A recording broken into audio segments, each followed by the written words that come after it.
Success का असली राज जो है ना मेरे दोस्त, पैसा दिखाना नहीं है, उसे छुपाना है। सोचो, अगर दुनिया का सबसे रिचेस्ट इंसान वॉरेन बफे सिंप्लिसिटी में बिलीव करता है, तो क्या हम भी कुछ सीख सकते हैं? मेरे भाई, आज का जो टॉपिक है ना थोड़ा अनयूजुअल होने वाला है, क्योंकि ये जो टॉपिक है काफ़ी ज़्यादा ही अंडररेटेड है। लेकिन मैं आपको ये गारंटी देता हूँ और ये मैं सोचने पे मजबूर करूँगा कि ये सिर्फ एक फ़िलॉसफी नहीं है, एक माइंडसेट है जो तुम्हें और तुम्हारी लाइफ को सिंप्लीफाई और सक्सेस को एम्पलीफाई करेगा। ठीक है, तो चलो शुरू करते हैं।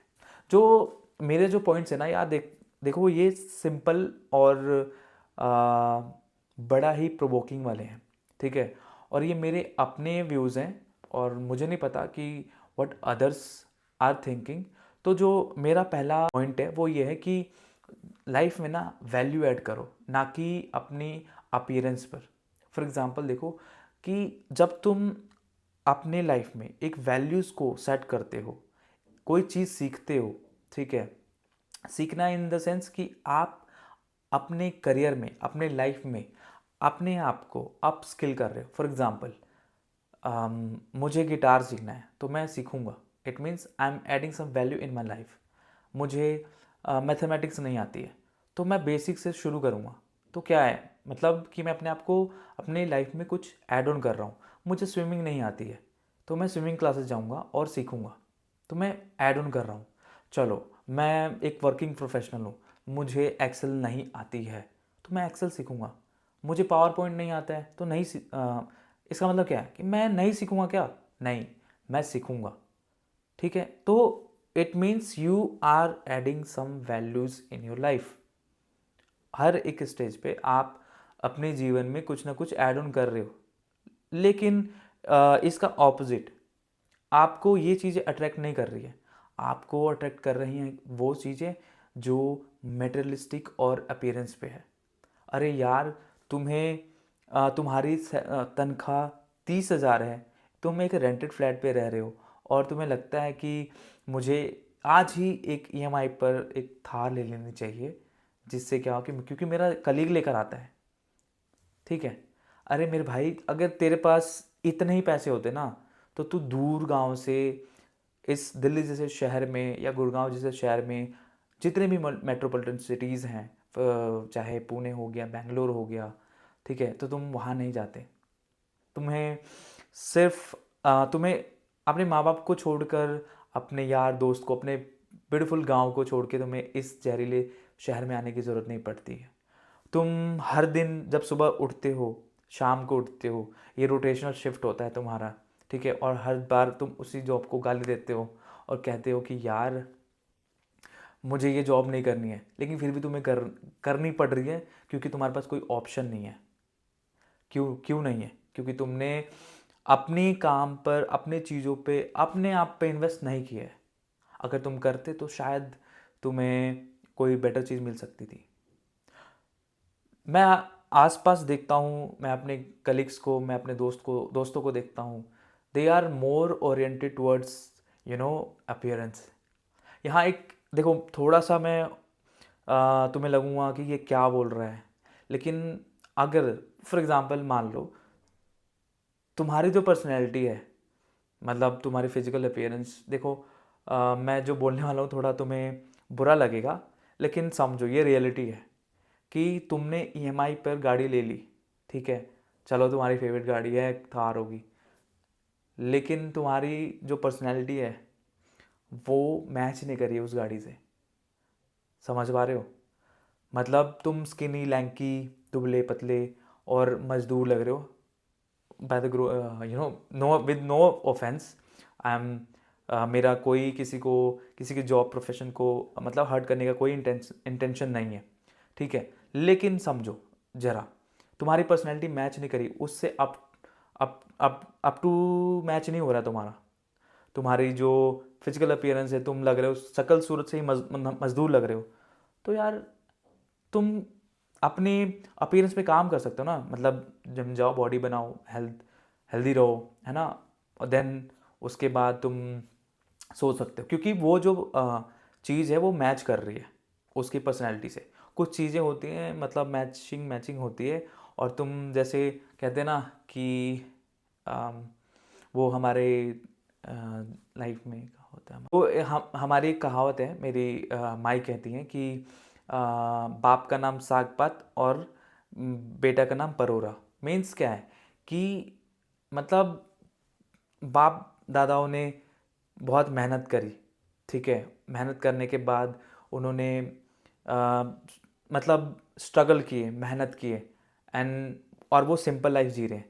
लेकिन वही उनमें से कोई हम जैसे लड़के हो गए जो कि दिखा रहे हैं अपने आपको दिखा रहे, शोबाजी कर रहे हैं अपने यार दोस्तों के सामने कि यार नहीं, मैं ये कर सकता हूँ, मैं ये, मेरे पास ये है वो है, ठीक है, मतलब औकात तुम्हारी कुछ नहीं है, फिर शोबाजी कर रहे हो और तुम चीज़ें ला रहे हो ईएमआईज़ पे, जिससे तुम्हें क्या मिल रहा है, कुछ नहीं मिल रहा है। तुम ईएमआईज़ पे भर रहे हो सब कुछ, तुम ईएमआई पे आईफोन ले रहे हो, तुम ईएमआई पे जूते ले रहे हो, तुम अपने दोस्तों से उधार मांग कर पैसे लेकर तुम ट्रिप करने जा रहे हो, ठीक है, और तुम वही बात कर रहे हो ना, तुम्हारा नाम परोरा है। तो बेटा परोरा नहीं है तुम ना, मतलब छोड़ो, रहने दो, आगे बढ़ते हैं। जो मेरा दूसरा पॉइंट है वो है avoid the trap of materialism. ये मेटरलिज्म ना बड़ी ही अच्छी चीज़ है, बुरी चीज़ भी है। कहते हैं ना कि कोई चीज़ जो होती है, सब चीज़ का बैलेंस होना चाहिए लाइफ में। लोगों के पास अब बैलेंस रहा ही नहीं है। तुम आए दिन देखते हो कि लोग ना इतने ज़्यादा मेटेरियलिस्टिक हो गए हैं कि उनमें ना इमोशनली सोचने की पावर ही नहीं रही। मतलब कोई भी चीज़ उनको चाहिए, दे आर मोर इंक्लाइंड कि रिटर्न में मुझे क्या मिलेगा। कुछ चीज़ें पहले हमारे जो यारी दोस्ती भी होती थी, हार्ट टू हार्ट होता था, लेकिन अब क्या है कि यार जो दोस्त है मेरा वो किसी काम आएगा नहीं आएगा।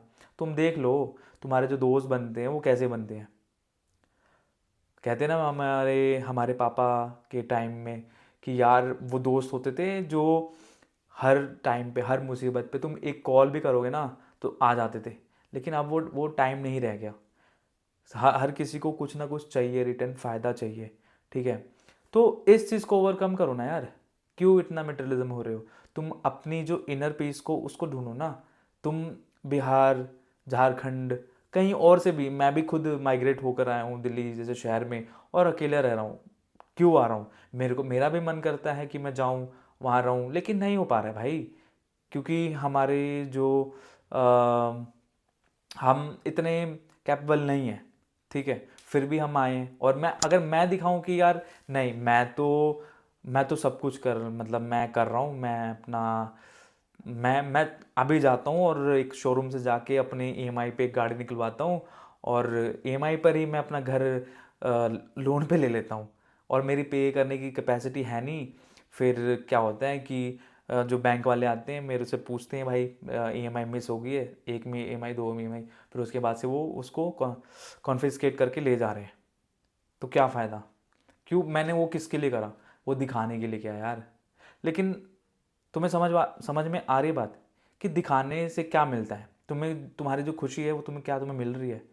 वो कहते हैं ना कि एक, जब तुम अंदर से खुश होते हो ना तो चेहरे पे एक स्माइल और तुम्हारी जो ग्रोथ होती है वो दिखती है।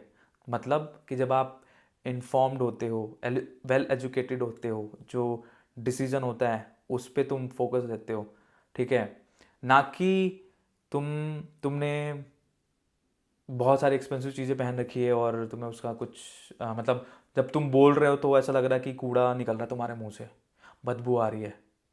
तो नहीं यार, ऐसे नहीं। इस चीज़ को एलिमिनेट करो अपनी लाइफ से, और कुछ प्रोडक्टिव करो। तीसरा पॉइंट ये है कि लॉन्ग टर्म थिंकिंग। जब भी कोई काम करते हो ना यार, तो लाइफ में ना देखो, लॉन्ग टर्म थिंकिंग करना बहुत ज़्यादा इंपॉर्टेंट है। लॉन्ग टर्म थिंकिंग से ही तुम्हारी जो प्रेजेंट है वो फ्यूचर डिसाइड करता है। मान लो कि तुम्हें अपने करियर में ग्रो करना है, या फिर तुम ना डे बाय डे अपने आप को डिफीट करो, ठीक है। ऐसा नहीं है कि कोई काम एक दिन में हो जाता है, लेकिन उसको अचीव करने के लिए टाइम देना पड़ता है, एफर्ट लगाने पड़ते हैं, तब जाके वो चीज़ मिलती है तुम्हें। देखो, हम सब ने देखा है, हम लोग देखते हैं कि आज किसी की नौकरी लग गई, या किसी ने बढ़िया कॉलेज में एडमिशन ले लिया, या फिर किसी ने बहुत अच्छे पैसे कमा लिए तो हम उनको कॉन्ग्रेचुलेट करने जाते हैं। पर यार हम ये नहीं देखते हैं कि उस कॉन्ग्रेचुलेशंस के को रिसीव मतलब हकदार बनने के लिए उस बंदे ने कितनी मेहनत करी है, और उस बंद कमरे के पीछे और उस मेहनत के पीछे क्या सोच लेके मतलब कितना डेडिकेटेड होगा, तब जाके वो अचीवमेंट। हम छोटे छोटे जो हमारे गोल्स होते हैं उनको अचीव करने के लिए हमारे पास एक प्रॉपर डिटर्मिनेशन होना चाहिए, तुम्हें अपने आप पे कॉन्फिडेंट होना चाहिए, और तुम्हें रेगुलर होना चाहिए। पर ये चीज़ें हर कोई नहीं कर पाता है।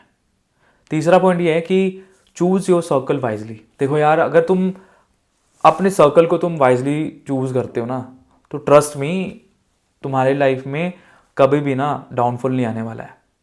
क्यों? क्योंकि जो तुम्हारी पर्सनैलिटी होती है ना, वो तुम्हारा सर्कल रिप्रेजेंट करता है। तुम्हारी सोच पे तुम्हारे यार दोस्तों का बड़ा ही ज़्यादा इन्फ्लुएंस होता है, ठीक है। तो अगर तुम्हारा सर्कल बहुत ही अच्छा है तो मतलब मैं जब स्कूलिंग कर रहा था तो उस समय पे एक मेरे टीचर थे, उन्होंने मुझे बताया था कि यार देख, लाइफ में ना हमेशा अपने से ना, तुम्हारी अगर कैपेसिटी है 2 घंटे काम करने की, तो तुम ना 2 घंटे और 30 मिनट काम करो।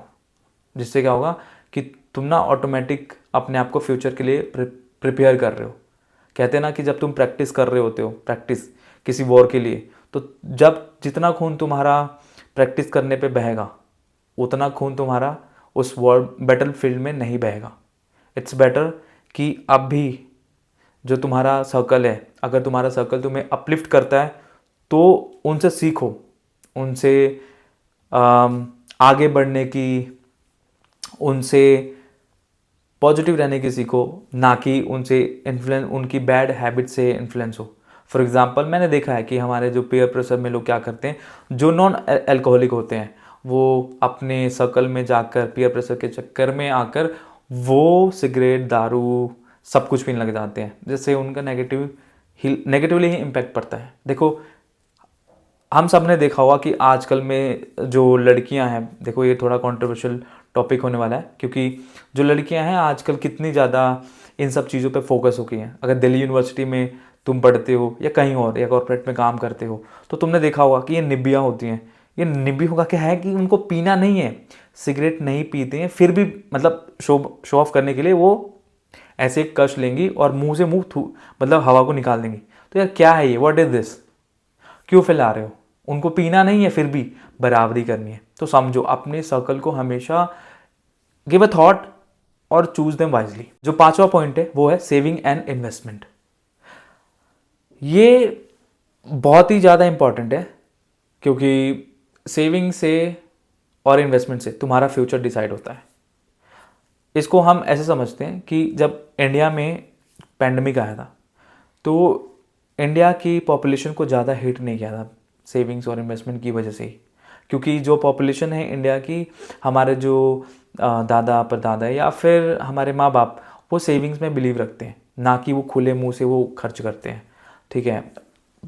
पैंडेमिक के बाद लोगों ने पता नहीं क्या समाया कि उन्होंने खर्च करने में मतलब इतने ज़्यादा इंटरेस्ट हो गए कि पूछो मत। आए दिन आज लोगों को कोई भी चीज़ चाहिए वो ईएमआई पर लेंगे। उनकी सैलरी 10,000 है, खर्च करेंगे 20,000। तो सोचो ना यार, वो किस में जा रहे हैं? वो डेट ट्रैप में जा रहे हैं। हाँ, उनकी बात अलग है जिनके बाप दादाओं के पास बहुत ज़्यादा ज़मीनें और इन्वेस्टमेंट्स हैं, सेविंग्स हैं, और उनके पेरेंट्स काफ़ी ज़्यादा एफ्लुएंट हैं, तो वो कर सकते हैं। अगर लेकिन तुम यार, तुम खुद एक 9 से 5 की जॉब कर रहे हो, तुम्हारी सैलरी 20 से 30,000 है, बट हर साल इंक्रीमेंट हो नहीं रहा है, ठीक है, और होता भी है तो 10%। अब 30 लाख का कितना होगा इनकम? सॉरी, 3 लाख का 10% कितना होगा? तुम खुद सोचो ना। और फिर तुम उसमें सोचते हो कि यार नहीं, मेरे को मतलब मैं कुछ भी चाहिए, मेरे को बस लेनी है। मतलब मैं ले रहा हूँ ईएमआई पर फ़ोन्स ले रहा हूँ, मैं ईएमआई पे गाड़ी ले रहा हूँ, पार्किंग की सुविधा नहीं है पर गाड़ी लेनी है मुझे। यार क्यों लेनी है भाई? तू कुछ सोच ना। क्यों ले रहा है? ये जो वीडियो है सिर्फ एक लाइफ हैक नहीं है, ये एक माइंडसेट है जो तुम्हें दुनिया के डिस्ट्रैक्शन से दूर रखकर अपनी रियलिटी पे फोकस करने का मौका देता है। अगर तुम्हें लगता है ना कि एक बात भी इंटरेस्टिंग लगी हो तो देखो यार, इस वीडियो को ना लाइक कर देना और अपने उन यार दोस्तों के साथ शेयर करना ज़रूर, जो लोग ना दूसरों को देखकर इन्फ्लुएंस होते हैं और अपने मीन्स को स्ट्रेच करके ओवर स्पेंडिंग करते हैं। ठीक है, कमेंट सेक्शन में लिख के बताओ कि तुम लोग अपने लाइफ में क्या स्ट्रेटजी फॉलो करते हो। और हाँ यार देख, क्योंकि मेरी ये पहली वीडियो है तो सब्सक्राइब करना मत भूलना, क्योंकि मुझे ना तुम्हारे लिए ऐसे ही थॉटफुल प्रोवोकिंग कंटेंट लाने पड़ेंगे और मैं लाऊंगा। याद रखो, सिंपल दिखने का मतलब ये नहीं कि आप रियलिटी में पुअर हो या गरीब हो। It means you are being smart about your life and finances. Thank you, have a nice day.